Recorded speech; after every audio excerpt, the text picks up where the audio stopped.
terciduk, Coach Sintayong menegur manuver yang diberikan oleh Jay Edges di atas lapangan pada fase build up yang dibentuk timnas Indonesia. Ini beberapa skematisasinya. Jelas Coach Sintayong ingin pada bangunan serangan yang dibentuk timnas Indonesia, posisi dari Jay Edges juga bergerak maju sedikit ke depan, teman-teman. Ya, kemudian Martin Fas di laga debutnya bersama timnas Indonesia menampilkan permainan yang berkesan. Sebelum lebih jauh, aku pernah bosan-bosannya untuk ingatkan teman-teman, ketika teman-teman tonton video ini, jangan lupa tekan tombol like-nya.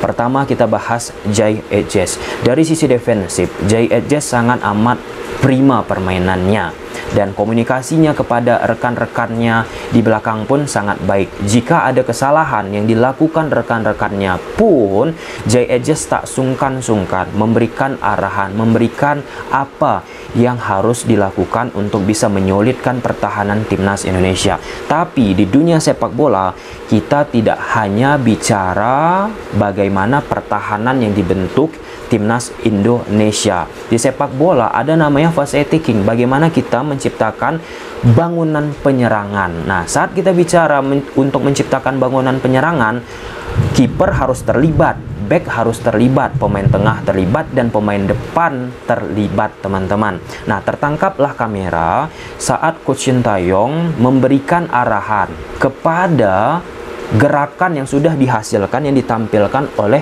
Jay Edges di atas lapangan. Nah, gestur Coach Sintayong seperti ini, ya. Kemudian posisi Jay Edges yang berada di tengah diminta oleh Coach Sintayong untuk bergerak juga naik ke depan pada fase build up yang diinginkan Coach Sintayong. Nah, awal-awal posisi dari Jay Edges kerap tanggung antara naik atau tidak, sehingga pressing ataupun resistensi penekanan dilakukan oleh Arab Saudi terasa itu kepada timnas Indonesia, meskipun timnas Indonesia berupaya menciptakan yang namanya superioritas pada fase build up. Mengapa terasa? Karena peran dari Jay Edges tadi tidak begitu kuat pada saat posisi yang diinginkan oleh Coach Sintayong. Ketika Jay Edges mendapatkan bola, posisi Jay Edges tidak tinggi, ditekan oleh pemain Arab Saudi, akhirnya membuat Jay Edges membalikkan bola tersebut ke Martin Fas, teman-teman.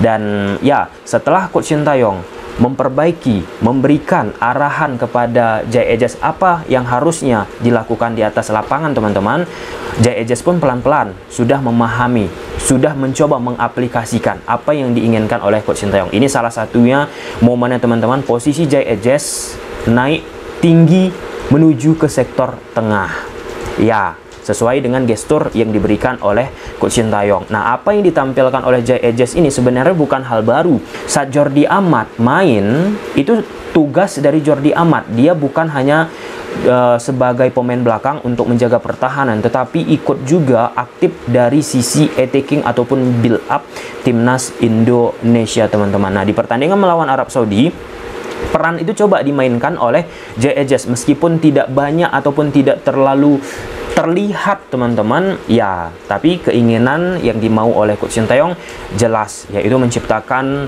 yang namanya superioritas pada fase attacking, kemudian menciptakan yang namanya unggul orang juga di sektor tengah bagi timnas Indonesia karena peran adanya Jay Edges. Pada fase defensif, Arab Saudi kan pakai 5-3-2. Oke.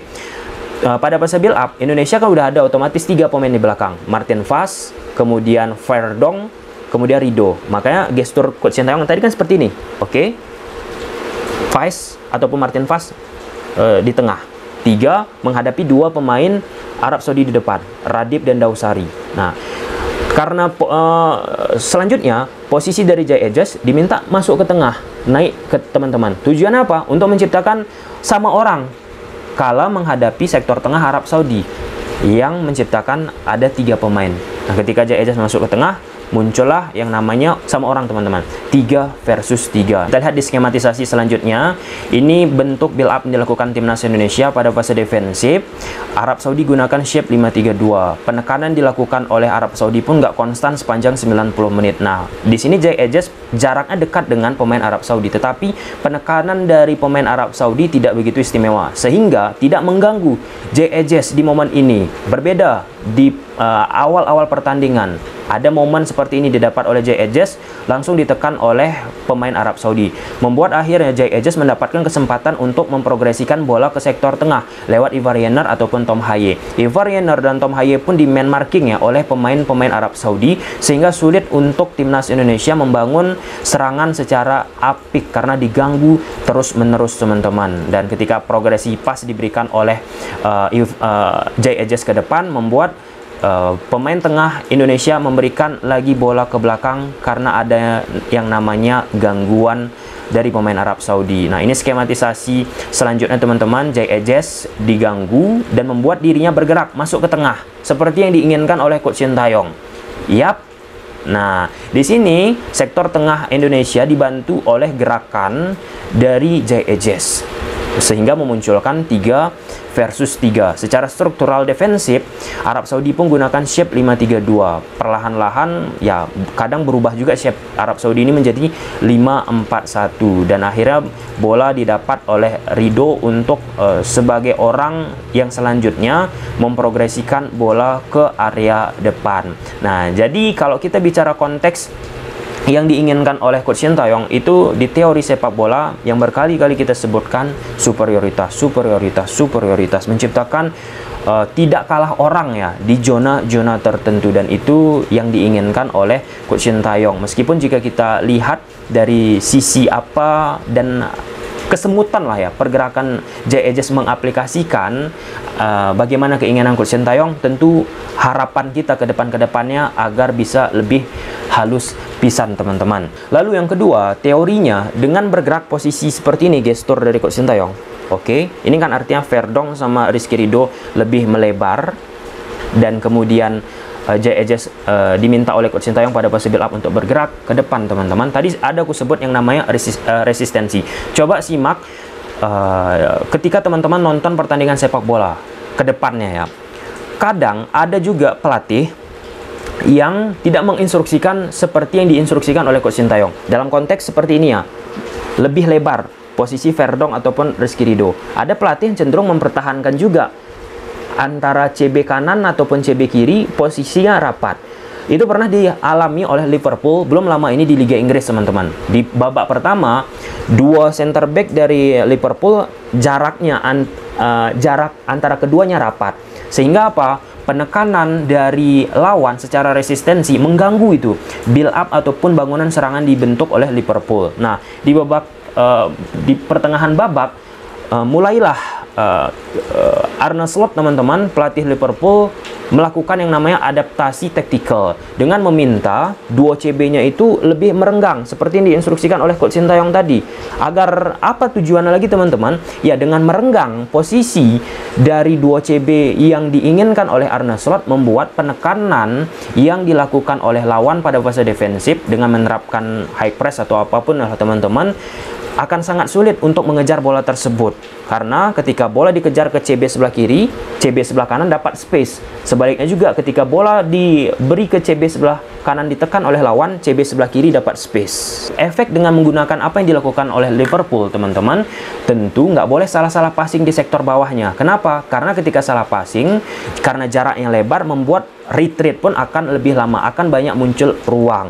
Dengan posisi build up yang dibentuk oleh timnas Indonesia seperti ini, Verdonk dan Rizky Ridho teman-teman, Jay Ajax berada di depan, jaraknya terjaga lebar, dan posisi dari pemain timnas Indonesia pun karena ada Jay Ajax tidak terlalu jauh. Nah, kita lihat bagaimana selanjutnya penerapan taktikal yang diinginkan oleh Coach Sintayong. Lalu Martin Vaz, kiper timnas Indonesia, melakukan debutnya sangat amat luar biasa. Ketenangan yang ia tampilkan meskipun ada blunder ya. Ya, seperti yang sudah kita ulas sebelum-sebelumnya teman-teman, sekelas Martin Vaz, sekelas Neuer, sekelas Ter Stegen, kiper-kiper lainnya pun pernah tuh mengalami apa yang dirasakan oleh Martin Vaz. seperti Martin Fast. Tapi ketika mereka melakukan yang namanya kesalahan, lebih sedikit kesalahan-kesalahan yang terjadi, yang muncul teman-teman. Lebih banyak shape-shape penyelamatan yang mereka dapatkan. Nah, dengan datangnya Martin Fast ini bisa kan merubah konstelasi permainan di atas lapangan dari sisi hasil, dari sisi peluang banyaknya yang coba dimanfaatkan oleh Arab Saudi. Kemudian yang kedua teman-teman, Martin Fast pun tentu ini menjadi bahan evaluasi yang sangat amat penting teman-teman. Bagaimana menciptakan struktur build up yang sangat amat prima dan memberi kenyamanan bagi Martin Fast. Nah, di posisi kejadian blunder yang didapat oleh Martin Fast, dia kan jalur passingnya ditutup, sedikit jalur passingnya, dan membuat Martin Fast pun kesulitan untuk mengambil sebuah keputusan. Akhirnya menciptakan yang namanya kesalahan. Dan laga ini pun tentu menjadi sebuah pelajaran sangat amat penting bagi Martin Fast teman-teman. Ketika memang sudah sangat amat terjepit, ya mengapa tidak untuk bermain lebih simpel aja, buang aja bola tersebut, tidak memaksakan terlalu dalam untuk mencoba bermain 1-2 sentuhan. Dan ya, good job untuk penampilan Martin Fast dengan shape-shape yang sangat amat brutal teman-teman, amat luar biasa. Akhirnya membuat kenyamanan dan percaya diri ya pemain-pemain timnas Indonesia di sektor lainnya. Karena apa? Karena memiliki penjaga gawang yang sangat amat prima. Ya, kita lihat bagaimana permainan selanjutnya bagi Martin Fast di atas lapangan bersama timnas Indonesia. Mungkin sampai sini aja dulu teman-teman videonya. Gimana menurut teman-teman? Coba silahkan tulis di kolom komentar.